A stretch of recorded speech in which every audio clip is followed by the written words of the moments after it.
کسی روشن دل انسان کا خادم ہو جانا کسی بادشاہ کے دربار میں ادنا درباری ہونے سے بہتر ہے۔ جب ہم خود کے ساتھ جنگ لڑ رہے ہوں تو وہ دوسروں کے ساتھ جھگڑنے کی کیا ضرورت ہے؟ بندے کو جب درد پہنچتا ہے تو اس کا سب سے بڑا فائدہ یہ ہوتا ہے کہ وہ اللہ کے قریب ہو جاتا ہے، کیونکہ جب انسان کو تکلیف پہنچتی ہے تو سب سے پہلے اللہ کو پکارتا ہے۔ غصہ چھپی ہوئی آگ کی طرح ہے، اگر تم اپنے الفاظ اس آگ میں ڈالو گی تو تمہارے لیے اسے سنبھالنا مشکل ہو جائے گا۔ انسان دنیا میں بہت سارے برے کام مختلف قسم کے خوف کی وجہ سے کرتا ہے۔ اگر اللہ کی مدد پر کامل یقین ہو جائے تو انسان لاتعداد برائیوں سے بچ سکتا ہے۔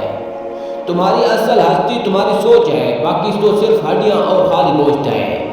انسان جب ایک مصیبت سے دوسری مصیبت میں داخل ہوتا ہے تو وہ دراصل مصیبت سے نکل رہا ہوتا ہے۔ پوری دنیا کا سناٹا بتا رہا ہے بادشاہت صرف میرے رب کی ہے۔ تمہاری غلطیاں بھی تمہیں ستائی تک لے جا سکتی ہیں۔ گم سم اور اداس مت رہو، باہر آ جاؤ اور اپنی دنیا کو تلاش کرو۔ بے وقوف کی صحبت سے تنہائی بہتر ہے، لیکن تنہائی سے بہتر ہے کہ اچھے لوگوں کی تلاش جاری رکھو، یقیناً تمہیں مل ہی جائیں گے۔ اگر آپ کو کسی کا دل جیتنا چاہتے ہو تو محبت کے بیج بوئیں۔ اگر آپ جنت حاصل کرنا چاہتے ہیں تو لوگوں کے راستے کانٹے بکھیرنا چھوڑ دیں۔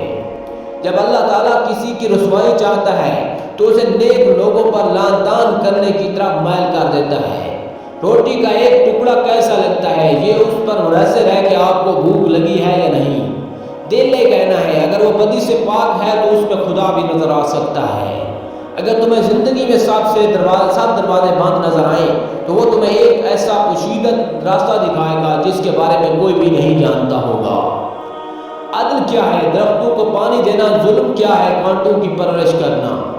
ہم جو کچھ کر اللہ کو دیتے ہیں، یعنی کوئی نیک کام کرتے ہیں، تو اس میں ہمارا اپنا فائدہ ہوتا ہے۔ جیسے ہم زمین میں ایک دانہ بوتے ہیں تو اس میں زمین کا فائدہ نہیں بلکہ ہمارا فائدہ ہے۔